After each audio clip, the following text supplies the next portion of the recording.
Emotion, Commotion.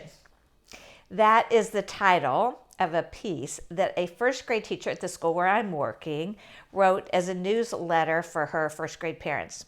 Now, I knew this person, this teacher, as a child, and it was so great to see her all grown up. I remember seeing her in the hallway and went, oh my gosh, I know you. So now she's a first grade teacher in the school and just an incredible teacher. And her piece just really spoke to me in so many ways that I wanted to bring it to you. She notes that first grade is the grade that is top of the list for children being impacted by the pandemic.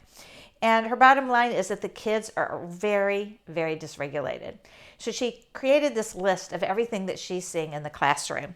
And I'm not going to repeat the whole list here, but I do provide a link. I've copied and pasted this onto my Google Drive, so I'm going to give you a link so you can read the whole piece because it's really worthwhile. But she was talking about how she's seeing that there's more bathroom accidents. So there's some kids craving more physical touch at some time, and then they want less physical touch. There's a couple that really spoke to me that I thought were interesting. One was distorted memory timeline. This is where kids talk about something that you think just happened where it really happened a while ago. And I see this now in the middle school where I've had to learn when I'm talking to kids, let's say there was a behavior incident and a child's recounting what happened. It's happened a couple of times where now I have to say, when exactly did this occur? So something did happen maybe that day or the day before, but they start talking about events that happened 3-4 months ago. So I don't know if that's pandemic, middle school brain, but it's something that I don't remember having happened in the past. So really interesting.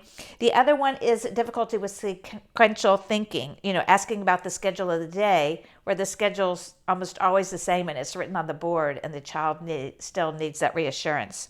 And this one I thought was interesting too, answering questions with a comment that is completely unrelated to the content. So these are just a few. Again, there's a long list.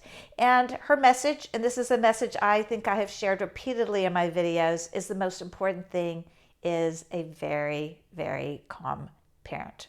When we're regulated, it helps our children to regulate. And absolutely, if we're dysregulated and a mess, our children are going to be. And she gives some tools at the bottom, things, again, I've talked about. She just names them in such a cute way. The scientist, where you are observing and noting the behavior and talking about it as you see it. Modeling, how do we regulate our body? She calls it the model. We need to model for our kids. Talk about that one all the time. And the scientist, and the babysitter, where sometimes we just have to sit and be with them when it's hard. So just wondering what are some of the things you're seeing that may be a little different. And I know some kids are handling this all well, but again, in the school setting, we're seeing how many kids are struggling, not just first graders, but across the board. So parents, the message here is what you're seeing in your children is unfortunately more commonplace. And the most important thing you can do is to take care of yourself so you can be regulated to help regulate your dysregulated child. Take care. This is Monday Morning with Cheryl. Have a great day.